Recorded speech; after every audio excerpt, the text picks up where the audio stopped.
নমস্কাৰ এই মুহূৰ্তত আহি পৰিছে ৰাতিপুৱাৰ কেইবাটাও বিগ ব্ৰেকিং নিউজ। আজি হৈছে 28 মাৰ্চ দিন শনিবাৰ আৰু এনেবোৰ গুৰুত্বপূৰ্ণ খবৰসমূহ নিতৌ চাবলৈ চেনেলটো ছাবস্ক্ৰাইব কৰি ভিডিঅ'টোত এটা লাইক কৰি দিব। এই মুহূৰ্তত দিব লৈছো আজি ৰাতিপুৱাৰ এটা খুবেই ডাঙৰ খবৰ।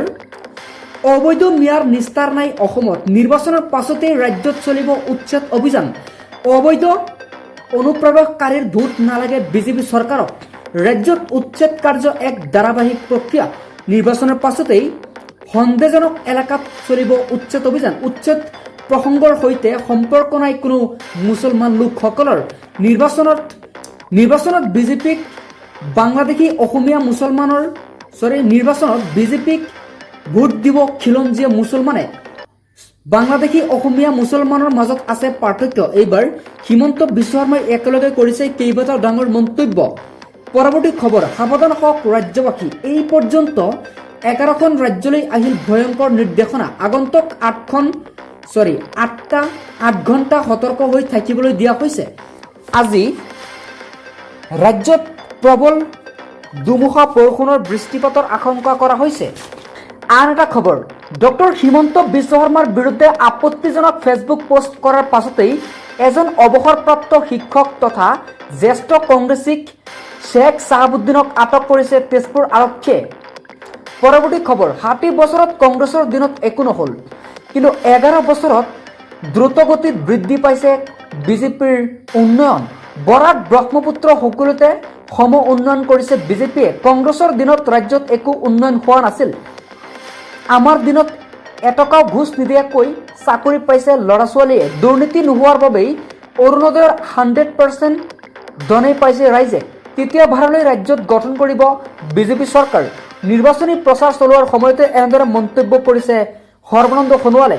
পৰৱৰ্তী খবৰ, বিজেপিয়ে শক্তি দিয়াৰ বাবে বদৰুদ্দিন আজমলে মিয়াৰ দেশৰ কথা ক'ব পাৰিছে। বদৰুদ্দিন আজমল বিজেপিৰ লগত মিলি আছে, এই মন্তব্য কৰিছে আছাদ মাদানীয়ে। আন এটা খবৰ, অহা 6 এপ্ৰিলত অসমলৈ আহিব নৰেন্দ্ৰ মোদী। অসমলৈ অহাৰ পাছতেই হোজাইত নিৰ্বাচনী ৰণডংকা বজাব প্ৰধানমন্ত্ৰীয়ে। অসমত চলিব কেৱল মিয়াৰ দাদাগিৰি। হিমন্ত দিল্লীত যোৱাৰ পাছতেই মিয়াৰ দাদাগিৰি চলিব অসমত। হিমন্তৰ দাদাগিৰি এইখন অসমত নচলিব। হিমন্তৰ কামিহাৰ ভাঙি দিয়াকো হুংকাৰ প্ৰদান কৰিছে বদৰুদ্দিন আজমলে।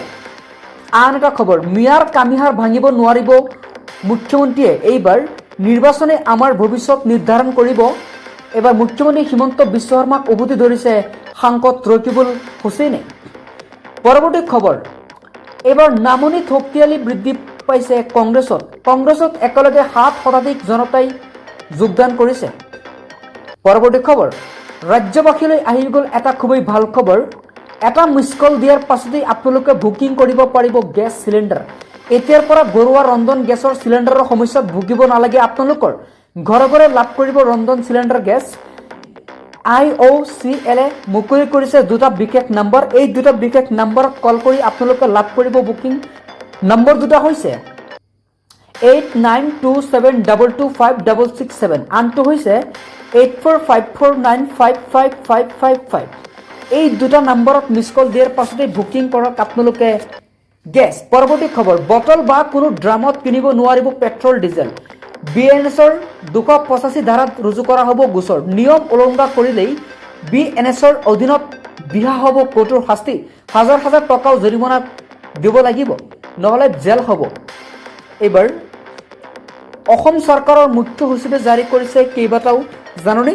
এতিয়াৰ পৰা যদি আপুনি গেলেন বা পেট্ৰল বটলত ক্ৰয় কৰে তেনেহ'লে আপোনালোকক জেল পৰ্যন্ত যাব লগা হ'ব পাৰে। কিয়নো ইতিমধ্যে ৰাজ্য চৰকাৰে কেইবাটাও বিস্ফোৰক মন্তব্য কৰিছে। তেওঁ ক'লে অসমত পৰ্যাপ্ত পৰিমাণে পেট্ৰল ডিজেল আছে, গতিকে আপোনালোকে অতিৰিক্ত পেট্ৰল ডিজেল ক্ৰয় নকৰিব। যদি অতিৰিক্ত পেট্ৰল ডিজেল ক্ৰয় কৰে, পেট্ৰল পাম্পত ভিৰ কৰে বা বটল বা ড্ৰামত ক্ৰয় কৰে, তেতিয়াহ'লে আপোনালোকৰ বাবে শাস্তি আছে, কঠোৰ শাস্তি বিহা হ'ব, জেল হ'ব পাৰে। লগতে মোটা অংকৰ ধন ফাইন ভৰিব লাগিব আপোনালোকৰ, লগতে আপোনালোকে জেল পৰ্যন্ত যাব লাগিব। গতিকে এই কামটো আপোনালোকে কেতিয়াও নকৰিব।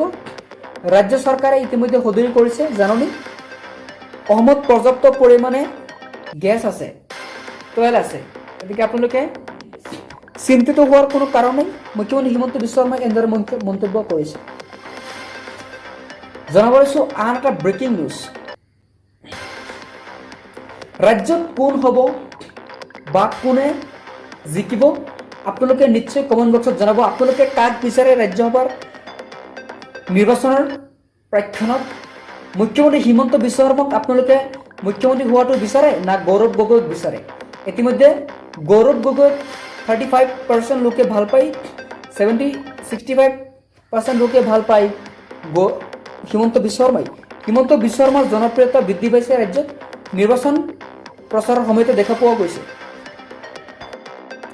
গতিকে আপোনালোকে কাক মুখ্যমন্ত্ৰী হোৱাটো বিচাৰে নিশ্চয় কমেণ্ট বক্সত জনাব। এইটোৱে কামনা ৰাখিলোঁ।